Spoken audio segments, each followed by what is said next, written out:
Hello, welcome to the Sport Life YouTube channel. My name is Kevin Ward. Let's get right into the video.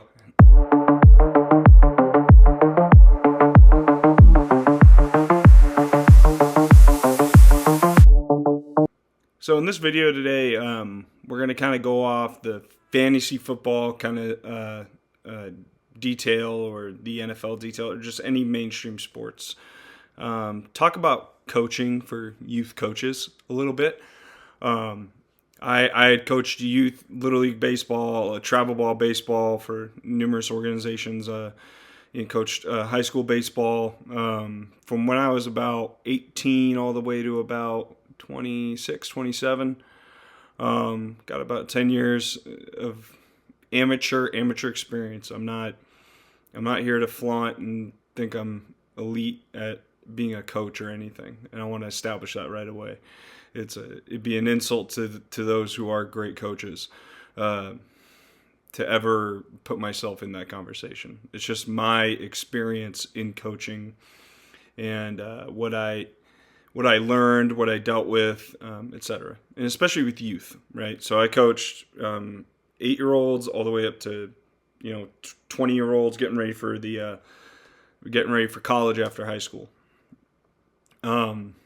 And this is mainly geared towards the youth aspect. So when I was a kid, it was mainly Little League and, like recreational leagues. Travel baseball was this like elite privileged thing to do. Like you basically had one team for the whole county. In my area is the Sonoma County Rebels. If you played for them, you were considered top tier of your age group. Now, as time's gone on, like there's travel ball teams anywhere. Any dad can get some insurance and get a team logo and get some jerseys and just call themselves a travel ball team and enter in anything. So it's really lost its prestige, I guess, as we've gotten older. Little League's become diluted, and you're not seeing the best players playing Little League anymore. Some of them, to a detriment, I think, just commit to just travel baseball, and that's all they do. They don't even play basketball or whatever. And, on the other side of that, there's athletes that just commit to AAU basketball or whatever. Like, specialized sports is definitely a thing. Diversifying your athletic profile is not as endorsed in this day and age. But I was part of travel baseball and all that, and as a young coach, like I really wanted to feel like to establish myself. I felt like winning was the only way to really go forward in this, and I definitely had desires to want to be a coach. Like I wanted to do that as a profession. So this was like my starting point. I felt like, even though probably professional coaches, start off, they were players and then they stay with their college and they're a graduate assistant and then they work their way up, etc. Whatever. I did lessons for a long time. I had to really learn my craft. I had to learn the game of baseball a lot, like from a strategic standpoint, how to teach. I think that skill is very overlooked. The ability to teach. And I'm not saying explain the technical, foundational techniques of like baseball skill. I'm saying the ability to teach and being able to, teach to different people so the message is getting across. I think that gets lost a lot, and why coaches get frustrated is they're like because to them what they're saying makes sense, but to the athlete they're trying to explain the message to, it doesn't make sense at all. And so the message isn't hitting. And so then they're not doing the thing you're asking them to do, even though they are trying. They're trying, but you're getting frustrated because you're not seeing the results. Then they don't see the results, and then there's this big disconnect. So I think one of the greatest tools any coach can have is the ability to teach, and the ability to teach to different athletes and how they receive that message. And that's a huge part in the success, because each athlete learns differently. Like there's athletes that are more audio. For the most part, I think they're more visually receptive. Like they learn from seeing it and doing it. But like even kids in classrooms, some of them are more audio. The audio teaches them better than a visual teaches them, or etc. Like there's just different learning styles, and so that incorporates into sports too. When you're trying to teach them something, they receive it in different ways, and you have to be able to adapt to that to be a really great coach. You really do. And if you're not, then you're going to see a lot of frustration, with yourself and the athlete. So I think that's one of the biggest things is like, can you have the ability to adapt and teach differently to different people? It's not saying you're catering to one side. It's just there's a different process in how to get the result you both want.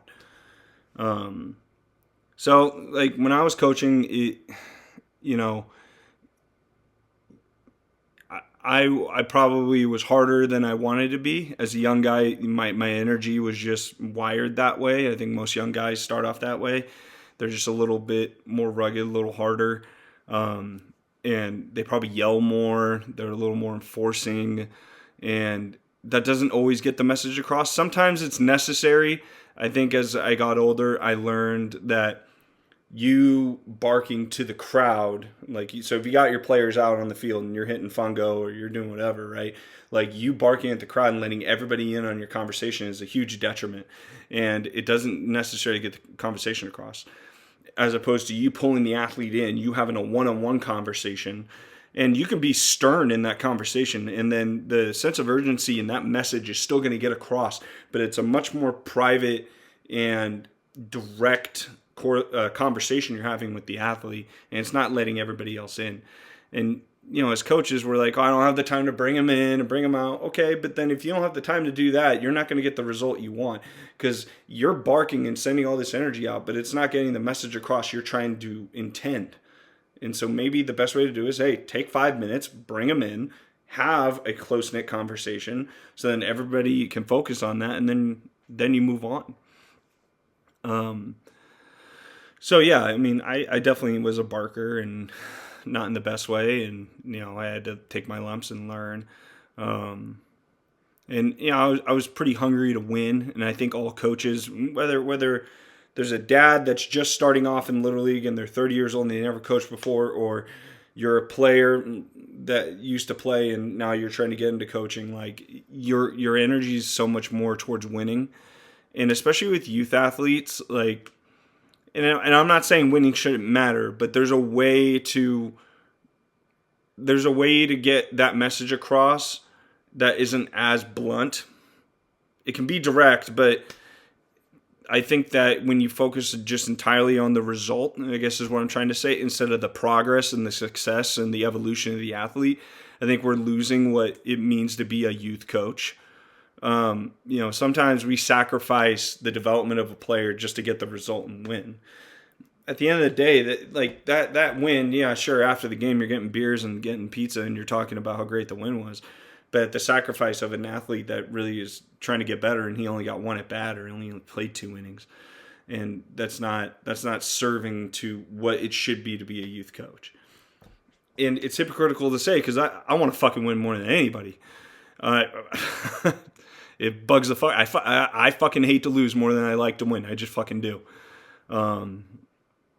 But, as I've gotten older, and I stopped coaching about 5 years ago, and I had some teams where I coached them from when they were 10 or from when they were 9 all the way to when they were 14.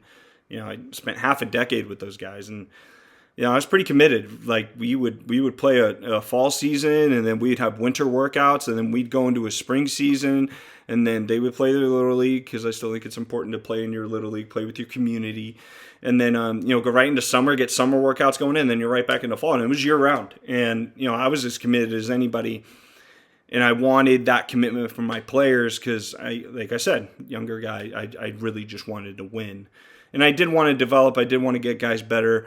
But as I look back on it, I wish I would have dialed it back and focused more on the kind of players that deserved more attention and more detail. Hindsight's always 20/20. But the thing I want to get across is, and I've won travel ball championship, tournament championships. I went to New York, won a Cooperstown 13U champ. Like I was a part of that to do that, and it was great. It was fun, but the relationships you build with those kids is the most important thing you're doing. As I've gotten older, I've had kids that have grown up. Like I remember when they were 10 and 12, and now they're 20 or whatever, and they walk by and they're like, "Oh, what's up, coach?" And it's like, "You still call me that? I haven't talked to you in almost a decade. You're still calling me coach?" Like there's nothing more special as a coach, I think, especially when you're coaching youth athletes, than to have those guys still call you coach. Like that means everything. That means more than sorry for the dings. But that means more than anything. It really does. And they say it with a smile. And when they're talking about it, like when they're talking about their memories with you, like you can see like they hung on to that. Like it hung on their memory, it hung on their relationship with you, and you can see it had a positive impact. And then you start reminiscing about moments and things and funny moments and tough moments, but like it mattered to them. And it's so hard because you don't think the kid really cares when the kid's 11 and 10. And it's hard for us to see that. But it does mean a lot. It means a lot. To some of those guys, like their best memories were those 10, 11, 12-year-old years as opposed to their high school years. The impact you made on them was tremendous. Like, you just walk around in your community and it's like, you got some, like you'll have a kid that wasn't very good for you, but you treated him well. And that guy still is like, "Coach Kevin, do you remember me?" And you feel so embarrassed because sometimes you don't remember them. And it's not like they didn't matter to you. It's not like you didn't care, but you have so many players that you've cycled through. It's hard. But when they do, you better give them the time of fucking day, because they just took the time out of their day to remind you that, hey, I remembered you, like you mattered to me at that point in my life. And I know it sounds cheesy. I don't care if it sounds Disney Channel or whatever, but like that's the most important thing. It's not the wins. It's not the on-field result success. That's not what youth coaching is. Did I help you? Did I develop you? Did I have a positive impact at that point in your life that it carried with you years down the road, and that you still remember? Like, that's the most important thing. It really is. And whatever coach has done, coached at any level, I truly believe this. Because you hear all the time, right? Like, you'll hear professional coaches, and it was like, great coaches, like people that win, and they, players are like, dude, that guy's just such a great person. Like, he really cares about me as a person, all that. And you think, they're just saying for the TV or for the camera or whatever. But no, I think they're being sincere and real. Because then there are the really shitty coaches out there that just care about the result. They don't care about the athlete, right? And, it's sad.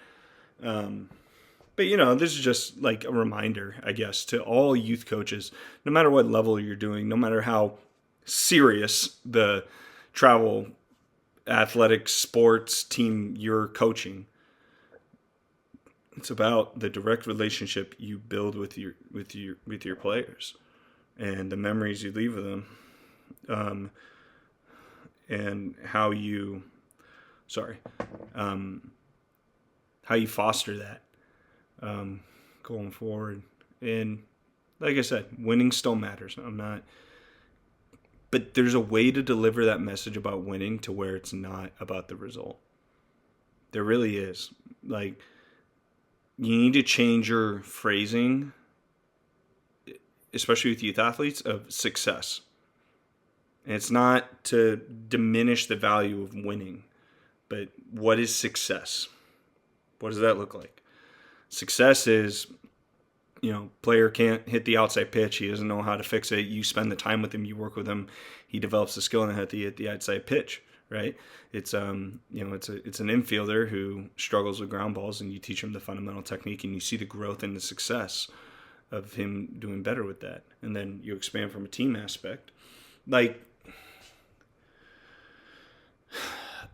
there's, I coached a team I had them when they were 9-year-olds, and then we built this thing for years. And I remember it.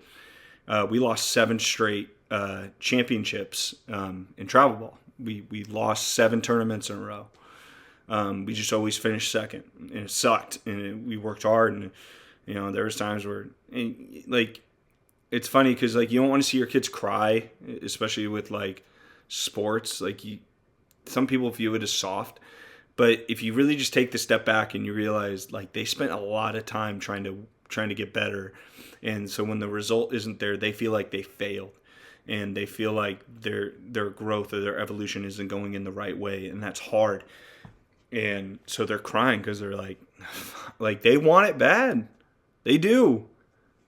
Like at that moment, like that's their major league team. That's their professional team. Like that's what they're thinking about in school. Like they get out of school, they're getting their gear and they're ready to go to practice. They're ready for their tournament that weekend. Whatever. Like it matters to them. Not to all of them. There are some kids and some parents that just like to wear the jersey and the hat, and they like to be a part of the team. And so there's some social status elevating part of it, which if you're doing that, then you shouldn't be a part of it. But there are some players, like, they love the sport. They love their teammates. They love their team, and so it matters to them. And so when they fail, like, they cry because it matters. It's okay for it to matter. Yeah, even in those moments, like, I would get emotional because I want it so bad for them. I want them to feel that success. I want them to feel that gratification of winning. And then we eventually won. And then it was funny because it was like this barrier we broke through as a group, and then we started winning a lot more. But you have to go through that. And I always reminded the guys, like, hey, you got to remember how hard it was to make you hungry to keep going farther. And that doesn't just apply to sports. That's in life. Like, so, great example. It's actually really parallel to this. I interviewed for a position in my profession. I did 17 interviews. I got told no 17 times. And the 18th time, I finally got told yes. But I was persistent. I was diligent. I stayed after it. I tried to get better at my craft. I tried to improve on things, and it draws parallels to that. Like, I easily could just stop coaching and be like, I can't win. I can't help kids get better because, we lost 7 of these things. Some of them are heartbreaking. Like, you're losing in the last inning, or, it went down to extra innings and you're grinding. You played 3 or 4 games on that day just to get there, and you freaking lose. And just like, but it's the same thing in life. Like, I would drive 2 hours to go to this interview. I would drive an hour and a half to go to this interview, and I got told no. And I would tell the person on the phone, because they're like, we'll do a phone interview. I'm like, no, I want to drive. I want to show you I'm committed, and I want to do an in-person interview. And they're like, oh, okay. And all those things. And so you just face levels of adversity, and that's what you're trying to teach those kids through that. Is you gotta go through the adversity. You gotta battle with it. Life is not gonna just give you things. You have to earn it. You have to take it. You have to keep working and learn and grow. And so, when again, us as youth coaches, we gotta teach them those lessons. You have to. And sometimes you got to show them the little wins, right? Like maybe you make it to a championship and you never made one before, you lost. Take the time to be like, guys, we're going in the right direction. We are growing. We're getting better. We'd never been here before. We finally got here. It sucks. We lost, but that's the next step. We're going to get better. Or, again, maybe little baby steps. Like we went from getting blown out in a game. Okay, now we only lost 1 by 1 run. Okay, now we got better. Okay, we went from AA, now we're playing AAA. Like, we got better. Like, you got to make sure they know that we are on that right direction. Because if you just keep focusing on the end result, they're not going to see the progress. Because they're kids. They're not going to have the maturity like you should to show them what that looks like. And you got to take the time to do it. And so, yeah. But again, the most important thing is the relationship you build with those players, the positive impact you can have with them. You got to make sure you're doing it, because if you're not, you lost the whole point in that precious moments that you have with those kids that honestly parents are giving you the opportunity to have, and you got to make the most of it. You have to. And if you're a dad coaching your son's team, like, that's the hardest thing to do because he is your son. Please make sure you're taking the time to step away from your own kid to impact the rest of the kids. You have to do that. Not only for their growth, but for your son's growth, independent growth as well. And so that's just my little piece of advice as you go in your amateur coaching careers, in whether it's travel ball, little league, etc., AAU, basketball, whatever. Just make sure you keep that in your mind. It's about the positive impact and the relationship you build with these young kids as they grow into men or women, whatever. Like, you got to keep that as the number one priority. Again, you should want to win. You should. But make sure they're seeing the success along the way as you're trying to achieve what you're trying to achieve. All right. Thank you very much for watching the video. Hit like and subscribe. Comment with some advice. I like to hear other people's perspectives. I'm always learning. Comment with a story, like something that you experienced either as a youth athlete or as a coach of youth athletes. I wish the best of luck of coaches always going forward. Have a great day. See ya.